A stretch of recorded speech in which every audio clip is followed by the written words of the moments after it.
असी यसू दे बंदे हाँ, आजाद परिंदे हाँ, नफरत दे। आपकी जैसी ग्रोथ होनी चाहिए थी मसीह में, वैसी हो नहीं रही है। आपकी प्रार्थना जैसा आप करना चाह रहे हैं कर नहीं पा रहे हैं। आप वचन पढ़ना तो चाह रहे हैं पर पढ़ नहीं पा रहे हैं। आप उपवास तो रखना चाह रहे हैं पर रख नहीं पा रहे हैं। दैट मीन्स आप जैसा मसीह जीवन जीना चाहते हैं वैसा जी नहीं पा रहे हैं। हालेलुया। तो आज के वचन आप ही के लिए हैं। आमीन। तो आज के वचन शुरू करने से पहले एक इंसिडेंट परमेश्वर ने, एक दृष्टांत मुझे सिखाया, तो मैं आप शेयर करना चाहता हूँ। आप सब ने मुर्गी को देखा होगा। मुर्गी जब अपने बच्चों को लेकर के चलती है, जब वो अंडे तोड़ती है, बच्चे उसके पास होते हैं, तो एक घटना वहाँ पर देखिए। जब मुर्गी के बच्चे उसके साथ होते हैं, तो जब कोई कौवा या कोई बिल्ली, कुत्ता, उसको खतरा महसूस होता है तो मुर्गी एक छोटी सी आवाज़ निकालती है। सारे बच्चे उसके पास आ जाते हैं, सारे बच्चे उसके पास इकट्ठे हो जाते हैं पंखों में। हालेलुया। लेकिन आप देखिएगा कभी मुर्गी को जब बच्चों के साथ चलती है तो कुछ बच्चे दूर चले जाते हैं। दैट मीन्स दूर रहते हैं उससे। तो जब मुर्गी आवाज़ देती है तो कुछ बच्चे आवाज़ को सुनते नहीं है, क्योंकि बच्चे तो दाना चरने के चक्कर में रहते हैं। तो जब मुर्गी आवाज़ देती है, क्योंकि मुर्गी जो माँ है वो चारों ओर नज़र रखती है अपने बच्चों पर कि मेरे बच्चे किधर हैं, तो जैसे उसको खतरा लगता है वो एक आवाज़ निकालती है। तो जो बच्चा उस दायरे में होता है उस आवाज़ को सुन लेता है और आवाज़ सुन करके फटाक से पंखों के नीचे आ जाता है। लेकिन कुछ बच्चे होते हैं जो दूर होते हैं माँ से, उस आवाज़ तो देती है पर आवाज़ को सुन नहीं पाते, और आखिरी में जो शिकारी होता है उनको उठा करके ले जाता है। आमीन। तो हमको इसे ये सीखना है, हमारा प्रभु ने भी हमारे लिए दायरा ठहराया है। हमारे परमेश्वर ने वचन को लेकर या जिस बात को भी लेकर हमारे लिए दायरा ठहराया है। तो हमको देखना है क्या वो आवाज़ मेरे को दे रहा है तो वो आवाज़ मेरे तक पहुंच रही है कि नहीं। क्या मैं उस आवाज़ से या उस बाउंड्री लाइन से ही बाहर हो गया हूँ कि खतरा मेरे पास आ रहा है, परमेश्वर मेरे को आवाज़ दे रहा है लेकिन मैं बच ही नहीं पा रहा हूँ, उस आवाज़ को सुन ही नहीं पा रहा हूँ। जैसे मुर्गी एक जगह खड़ी हो जाती है, मुर्गी नहीं भागती है बच्चों को बचाने के लिए, वो एक जगह आवाज़ निकाल के खड़ी हो जाती है, बाकी सारे बच्चे उसके पास आ जाते हैं। ये मुर्गी का नेचर मैंने देखा है। और आप देखेंगे मुर्गी जब हमला करती है, जब उसको महसूस होता है कि सारे बच्चे मेरे पास है, वो काउंट कर लेती है झट अपने। गॉड ने उसको वैसा बनाया। तो मुर्गी के सारे बच्चे जब उसके पास रहते हैं तो आप देखेंगे मुर्गी हमला करने जाती है, पर ऐसा बहुत कम बार होता है क्योंकि सारे बच्चे दूर रहते हैं। लेकिन जब बच्चे सारे उसके पास रहते हैं तो हमला करने बेफिक्र होकर के जाती है, क्योंकि शिकारी सामने उनको छोड़ देती है। लेकिन अगर एक बच्चा भी बाहर है, दो बच्चे बाहर, लेकिन कुछ बच्चे उसके पंखों के नीचे, वो कभी नहीं जाती है। तो शिकारी आता है, उनका शिकार करके जाता है। बताने का मतलब ये है कि हमको हमारे परमेश्वर की आवाज़ सुनाई दे रही है कि नहीं। वो हमको आवाज़ दे रहा है, मेरे बच्चे तू आ जा, तू प्रार्थना कर, तू वचन पढ़, तू पवित्रता में रह, तू उपवास कर। उस आवाज़ को अगर हम नहीं सुनेंगे तो वो कुछ नहीं कर पाएगा, क्योंकि वहीं पर खड़ा है। परमेश्वर ने बीते दिनों में मुझे सिखाया कि वो वचन से बंधा हुआ है। हमारी परेशानी कितनी बड़ी है या कितना वो है, हम कितने डेंजर हैं, उससे कोई कुछ नहीं कर सकता, वो बंधा हुआ है। हालेलुया। वो कुछ भी नहीं कर सकता जब तक हम वचन में नहीं आएंगे। मैं उम्मीद करता हूँ आपको एक जो इंसिडेंट छोटा सा मैंने बताया समझ आया है। मैं कमांड करता हूँ यीशु मसीह के नाम में, आज का वचन जो आप सीखने जा रहे हैं आपके जीवन में बहुतायत से फलों को लेकर के आए। आपकी प्रार्थना में रुकावट, वचन में रुकावट, उपवास में रुकावट, आप जिस भी चीज़ में फंसे हुए हैं, मैं कमांड करता हूँ यीशु मसीह के नाम में वो चीज़ें आज आपके जीवन से छोड़कर चली जाए। मेरे खुदा मैं आपसे प्रार्थना करते हैं इनके जीवन की हर एक बॉन्डेज यीशु मसीह के नाम में ब्रेक करता हूँ। तेरी आत्मा के द्वारा खुदावंद इनकी हर एक रुकावट खत्म हो जाए यीशु मसीह के नाम से। बेटा आज से इनकी हर एक रुकावट है, जो आत्मिकता में, जो शारीरिक जीवन में, जो पारिवारिक जीवन में, जो नौकरी में, पढ़ाई में, जिस बात में भी रुकावट है, यीशु मसीह के सामर्थ्य नाम में टूट जाए। मेरे पिता मैं धन्यवाद तो हमने ऐसा कर दिया, तो यीशु मसीह के नाम में हालेलुया। तो हमारी बॉन्डेज टूटना बहुत ज़रूरी है। तो आज हम वचन से सीखेंगे कि हम बार बार क्यों गिर जाते हैं। तो हमको अपना फोकस किधर लेकर के जाना, मेन मोटो हमारा है मसीह जीवन में, हमारा फोकस कहाँ होना चाहिए। हमारा फोकस सही होगा हम कभी नहीं गिरेंगे।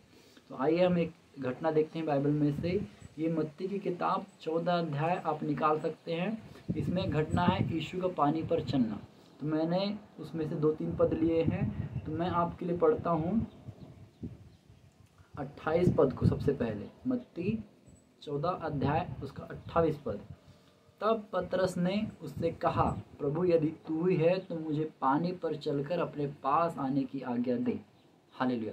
तो जैसे ही पतरस ने यीशु मसीह जब झील से आया तो पतरस बड़ा एक्साइटेड इंसान था, बड़ा एक्साइटेड रहता था। जैसे जब हम स्कूल में पढ़ते थे तो देखिएगा जब टीचर कोई सवाल करते, कुछ बच्चे बड़े एक्साइटेड रहते थे, टीचर का सवाल खत्म नहीं हो फटाक से आंसर। तो इसको समझ गया, ये पता नहीं परमेश्वर से कितना क्या था, देखना चाहता था उसके अंदर कितनी ताकत है। तो पतरस ने क्या कहा, यहाँ सब लोग बैठे हैं, कोई कुछ नहीं कह रहा, सारे चेले हैं, लेकिन पतरस क्या कह रहा है, प्रभु अगर तू है ना तो मेरे को अपने पास चल के आने की आज्ञा दे। यीशु मसीह ने कहा चला आ। 29 पद में लिखा, उसने आज्ञा दी, चला आ, और पतरस पानी पे चलने लगा। हालेलुया। तो यहाँ देखिए, जब पतरस को यीशु ने बोला आ, तो पतरस पानी पर चलने लगा। जरा सोचिए इस घटना को। तब पतरस का पूरा ध्यान कहाँ था, यीशु के ऊपर था। तो पतरस जो है शब्दों के ऊपर ध्यान था और यीशु मसीह को देख रहा था। तो यीशु की आवाज़ जैसे उसके कान में पड़ी, वो चलने लगा। वहीं पर तूफान वहीं पर था, लेकिन पतरस चल रहा था। बड़े ध्यान से सुनिएगा वचन आपका छुटकारा कर सकता है। तो आंधी वहीं पर थी, तूफान वहीं पर था, हवा वहीं पर थी, यीशु मसीह भी वहीं था, पतरस भी वहीं था, नाव पानी सब कुछ वहीं था। लेकिन जैसे यीशु मसीह आए, यीशु मसीह ने कहा कि मैं हूँ, तो पतरस ने कहा प्रभु तू है तो अपने पास चल कर आने की मेरे को आज्ञा दे। यीशु मसीह ने आज्ञा दी। आज्ञा मैं आपको बताऊँ, आज्ञा वो सिर्फ एक शब्द नहीं है, वहाँ पर एक चीज़ छुपी हुई है। तो जैसे ही आज्ञा दी, पतरस पानी पर चलने लगा। आंधी वहीं पर थी, मैं फिर कह रहा हूँ, आंधी वहीं पर थी, तूफान वहीं पर था, लेकिन पतरस चला जब यीशु आया, तो पतरस पानी पर चलने लगा। हालेलुया। तो तब नहीं डूबाओ, ध्यान कहाँ पर था, 28 पद में यीशु मसीह के ऊपर, 29 पद में, 28 और 29 पद में देखे तो ध्यान यीशु मसीह के ऊपर था उसका। लेकिन 30 पद को जब हम पढ़ते हैं तो लिखा, हवा को देखकर डर गया। आमीन। जैसे हवा को देखा तो डर गया। अब परमेश्वर ने वचन में से सिखाया है, व्यवस्था विवरण 28 अध्याय में, और यहोशू का चैप्टर 1 अध्याय में कहा है, अगर मेरे वचन से तू दाहिने या बाएं ना मुड़े और सीधा मेरे साथ चले तब तू आशीष पाएगा। लेकिन यहाँ पर क्या किया पतरस ने, मुड़ा, सीधा चल रहा था, दाहिने या बाएं देखा।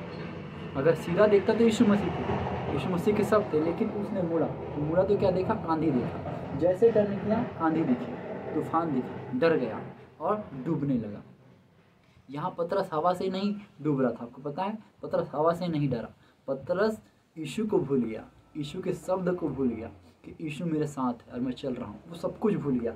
जैसे उसने अपना ध्यान हटाया, फोकस हटाया वचन से, यीशु मसीह के ऊपर से फोकस हटाया, डूबने लगा। हवा उसको नहीं डुबाई थी, उसका फोकस उसको डुबाया था। हम हवा में इतने दम नहीं है कि हवा हमको डुबा सके। आमीन। हवा में इतना दम नहीं है कि हवा आपको डुबा सके, बीमारी में इतना दम नहीं है, आपके कर्ज में, आप जिस भी परिस्थिति में मैं कमांड करता हूँ उसमें इतना दम नहीं है कि आपको डुबा सके। आमीन। तो पतरस को आंधी ने नहीं डुबाई, पतरस को फोकस ने डुबाया। जैसे हटा, यीशु मसीह ने उसको डूबने दिया। परमेश्वर चाहते उसका ध्यान अपने में खींच सकते थे, लेकिन परमेश्वर ने वहाँ सिखाया कि जैसे तू हटेगा तू डूबेगा। तो हमारा ध्यान वहाँ पर हटा, वो डूबा, तो पतरस क्या हो गया, डूबने लगा। पतरस ने वहाँ पर अपना फोकस खोया था। तो आज हमको देखना हमारा फोकस कहाँ पर है। जैसे यीशु मसीह से नजरें हटी पतरस की, पतरस डूबने लगा। तो आज हर एक मसीह को, चाहे वो पास्टर हो, विश्वासी हो, भविष्यद्वक्ता हो, अपोस्टल हो, जो भी हो, हम यीशु मसीह दैट मीन्स उसके वचन पर ध्यान देना चाहिए। बीमारी वहीं पर रहती है, कर्ज वहीं पर रहता है, लड़ाई झगड़े वहीं पर रहते हैं। आपको पता है शैतान हमको छोड़ करके नहीं जाता है, आजू बाजू अभी भी कहीं ना कहीं घूम रहा है और देख रहा है मैं क्या कर रहा हूँ। रिपोर्ट देना होगा ना उसको परमेश्वर के कि क्या कर रहा है आदित्य डोंगरे करके, रिपोर्ट लगाने तो कोई दिक्कत नहीं है। तो वो आजू बाजू हमारे रहता है, वो बड़ा पेशेंस रखता है, देखता है कब ये गिरेगा। तो वहाँ पर जब यीशु मसीह थे तो शैतान भी वहीं था। जैसे देखा डुबाने लगा उसको, जैसे नजरें हटाया यीशु से, डूबा वो। तो वैसे ही हमारे जीवन में भी हमको बड़ा ध्यान से देखता है, जैसे हम अपना फोकस खोते हैं वो हमको डुबाने लगता है। यीशु मसीह कुछ नहीं कर पाते, यीशु मसीह वहीं पर थे। देखिए यीशु मसीह वहीं पर थे, इवन एक हाथ बढ़ाने की दूरी पर थे। आगे हम देखते हैं, अभी उतने ही दूरी में थे, लेकिन परमेश्वर कुछ नहीं कर पाए। मैंने आपको थोड़ी देर पहले कहा था कि परमेश्वर बंधा हुआ है अपने वचनों से, हमारा फोकस मैटर करता है। हालेलुया। तो देखिए हमारे पास सब कुछ वहीं पर है, बीमारी, गरीबी, कर्ज, सब कुछ, और वचन भी वहीं पर। तो जब हम वचन पे ध्यान देंगे कि मेरी बीमारी के लिए, मेरे कर्ज के लिए, मेरी असफलता के लिए, मेरे बच्चों के लिए, जिस भी विषय में आप हैं उसके लिए वचन कहाँ लिखा है, वचन पे आप कितना ध्यान देते हैं, वो मैटर करता है। जबकि शैतान भी आजू बाजू ही घूम रहा रहता है, घटी कमी समस्या बीमारी सब कुछ वहाँ पर है। जब हम अपनी समस्या के लिए जो वचन लिखा उस पर ध्यान देंगे तो हम अपनी उस स्थिति से धीरे धीरे करके निकल जाएंगे। और जब हम वचन पे ध्यान देते हैं ना, हमको हिम्मत रहती है, हमको एक आशा रहती है। वचन में लिखा, प्रार्थना करते रहो, और आशा में आनंदित रहो। आमीन। तो क्या आप प्रार्थना कर रहे हैं?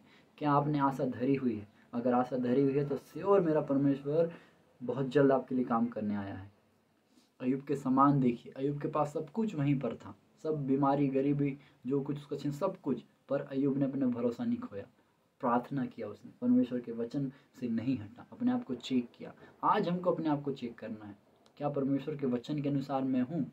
अगर मैं पवित्रता में हूँ, वचन में, मैं उपवास में हूँ, डोंट वरी, सब कुछ बिगड़ा हुआ है, कोई फर्क नहीं पड़ता। एक पल काफ़ी है। परमेश्वर ने कहा जब मैं काम करने आऊँगा, यह 43 अध्याय उसके 13 पद को पढ़िएगा, उसमें लिखा मैं काम करने आऊँगा। दैट मीन्स हमारा खुदा हमारे लिए उतरेगा। जिस बीमारी में आप है, जिस कर्ज में आप है, जो बच्चा आपका नहीं सुनता, उसके पास आकर के बोल क्या परेशानी, सोचिए उस मंजर को, सोचिए, थोड़ा सा सोचिए कि जब खुदा उतर के आएगा आपकी चीज़ों के लिए क्या होगा। वो कुछ भी क्यों ना हो, बदल जाएगा। लेकिन जब हम अपना फोकस हटाते हैं हम निराश होते हैं। जब भी हम अपना फोकस हटाते हैं हम निराश होते हैं। तो हमको हमेशा इस बात को ध्यान रखना है, अपने चित्त से उतरने देना है, लिख के रखना है कि यीशु मसीह मेरे पास है, उसका वचन हमारे अंदर है। यूहन्ना 1:1 में ऐसे लिखा कि आदि में वचन था, वचन परमेश्वर के साथ था, वचन ही परमेश्वर था। तो वो हमारे हृदय में है। तो मेरे अंदर हृदय में वचन है ना, तो शैतान भी कहीं ना कहीं है। तो वो उसको अंदर बाहर लाना है, उसको बाहर लाना है। तो अपना चित्त, अपना फोकस टोटली यीशु मसीह पर रखना है, तो आप नहीं डूबेंगे। आज फैसला हमारे हाथों में है। आज फैसला हमको करना है कि मेरे को शैतान पे फोकस करना है कि मेरे को यीशु मसीह पे फोकस करना है। Decision is your. परमेश्वर ने कहा तेरी इच्छा है। अगर हम परमेश्वर पे फोकस रखेंगे तो परमेश्वर आज नहीं कल हमको निकाल लेगा। देखिए 30 पद में क्या लिखा है, यीशु ने तुरंत अपना हाथ बढ़ाकर उसको बचा लिया। दैट मीन्स यीशु मसीह वहीं पर थे, यीशु मसीह वहीं पर थे। हालेलुया। थोड़ा सा इसको बैठ करके सोचिए, इस इंसिडेंट को बैठ करके सोचिए। आंधी तूफान सब कुछ वहीं पर है, सब कुछ वहीं है, शैतान भी उधरी है। उसको फील करके देखिए, उस इंसिडेंट को, उस घटना को, जब वो घट रही थी सब कुछ वहीं था और यीशु मसीह वहीं थे। यीशु मसीह खड़े हैं चुपचाप। डूब बेटा तू, फोकस हटाएगा डूबेगा। इसलिए कहा कि मेरे वचन से ना बाएं मुड़ना और ना दाहिने मुड़ना। दैट मीन्स सीधा चलना। नीति वचन 3 अध्याय में ऐसा लिखा, संपूर्ण मन से वहाँ पर भरोसा रखना, उसी को इसमें करके सब काम करना, तो तेरे लिए सीधा मार्ग निकालेगा, सीधा। दैट मीन्स हमारा लाइफ यूं नहीं है, मतलब ऐसा टेढ़ा बेढ़ा नहीं है, सीधा है, फोकस है। तो फोकस कब होता है? जब हम किसी चीज़ को ध्यान से देखते हैं, सीधा देखते हैं। अगर हम इधर उधर देखते हैं फोकस हटता है। तो हमारा परमेश्वर चाहता है कि हम सीधा देखें, तो हमको स्ट्रगल नहीं करना पड़ेगा। आपको पता है हम जब बच्चे थे तो हमको कुछ नहीं करना पड़ता था। हमको भूख लगी है, तबीयत खराब है, कुछ नहीं, अगर कुछ चाहिए पापा के पास जाके, मम्मी के पास जाके खड़े हो गए, बोलेंगे बताओ क्या चाहिए। हमको कुछ नहीं करना है, मम्मी पापा के पास जाके खड़े होना है, हमको हमारी चीज़ें मिल जाती थी। और यीशु मसीह ने क्या कहा, बालकों को मेरे पास आने दो क्योंकि स्वर्गराज ऐसो कही है। तो क्या हम एक बच्चे के समान अपने परमेश्वर के पास जाते हैं किसी चीज़ को लेकर के? आप कुछ बच्चे देखिएगा वो रोज़ झगड़ के लड़ भीड़ के ले लेते हैं। और मैं आपको बताऊं, कुछ बच्चे होते हैं कहीं शादी में गए हैं, कहीं बहुत सारे लोग हैं, वहाँ पर लोट पोट करते हैं, लोट के रोते हैं। तो सोचिए उतने जन के सामने अब बेइज्जती तो होगी माता पिता की, तो वो कैसे भी करके उसको लेकर देगा, बेटा तो चुप हो जा प्लीज़, मैं कर देता हूँ तेरे लिए। तो यीशु मसीह ने एक दृष्टांत दिया था कि लज्जा छोड़ करके मांगना। लज्जा छोड़ करके एक दोस्त ने जाकर रोटी मांगा था। तो क्या हम लज्जा छोड़ करके मांग रहे हैं? तो जब आप प्रार्थना करते हैं, आप वचन पढ़ते हैं, तो आपका मोहल्ला, आपका घर, आपका परिवार, पति है तो पत्नी, पत्नी है तो पति, भाई है तो बहन, तो वो भी आपको देखते हैं कि आप किससे मांग रहे हैं, आपका जीवन कैसा है। इस बात को भी ध्यान रखना कि मेरे को मेरा समाज, मेरा घर, मेरे परिवार सब कुछ देख रहा है, तो वो भी मैटर करता है। तो क्या उतने लोगों के सामने आपकी बेइज्जती नहीं हो रही, परमेश्वर की बेइज्जती हो रही है। पर अगर आपका फोकस हट गया है तो परमेश्वर क्या कर सकता है? तो हमारा फोकस अगर यीशु मसीह पे है तो देखिए जैसे ही इसने पतरस ने चिल्लाया इसमें, प्रभु मेरे को बचा, टप से हाथ आया, सटाक से हाथ आया। मैं विश्वास करता हूँ आज उसका हाथ जैसे मेरे ऊपर है आपके ऊपर भी है। आप विश्वास करें, जैसे ही आप डूबने लगेंगे वो हाथ आपके पास आएगा और बोलेगा बेटा पकड़ मेरा हाथ। तो हमको एक बच्चे के समान परमेश्वर के पास जाना है। आमीन। मैं विश्वास करता हूँ हमको वचन समझ में आया है और ये आपकी बरकतों का, आपके छुटकारे का कारण बनेगा। तो प्लीज़ रिक्वेस्ट है आपसे, कमेंट कीजिएगा, वचन से सीखने मिला है, और दूसरों शेयर कीजिए। और अगर आप चैनल पर नए हैं तो चैनल को सब्सक्राइब कीजिए और बेल आइकन को ऑन कर लीजिए ताकि आने वाली वीडियो की नोटिफिकेशन आपको मिल सके। आमीन। मेरे पिता मैं धन्यवाद हम सब लोग के लिए आज का वचन तेरे लोगों में छुपाता हूँ। पिता सिखाने वाला तू है, बोलने वाला तू है, शब्द तेरे हैं, मैं तेरा हूँ, सब कुछ तेरा है, हम सब तेरे हैं पिता। इन बच्चों से, इन लोगों से, सबसे तू प्रेम करता है जैसे तू मुझसे प्रेम करता है मेरे पिता। आज का वचन के जीवन में पिता जिस भी निराशा में, जिस भी परिस्थिति में निकाल के लेकर के आए, क्योंकि वचन सिखाता है तो अपने वचन भेज करके लोगों को सिखाता था पिता। आज का वचन है कि लोगों के छुटकारे का कारण बने पिता। मैं इनको गवाहियाँ आते देख रहा हूँ यीशु मसीह के नाम में। ये गवाहियों के साथ हर्ष और उल्लास के साथ आए प्रभु जी, और तेरे नाम को हम ऊंचा उठा सके। मैं धन्यवाद करता हूँ, सिर्फ खुद ना बचे परंतु वचन को दूसरे तक के ले जाने वाले बने। मैं धन्यवाद करता हूँ, आपने ऐसा कर दिया, आपने मेरी दुआ सुनाई, लोगों को छुड़ा करके लेकर आए। धन्यवाद दो यीशु मसीह के नाम में, आमीन। Hallelujah. God bless you all. जय मसीह की।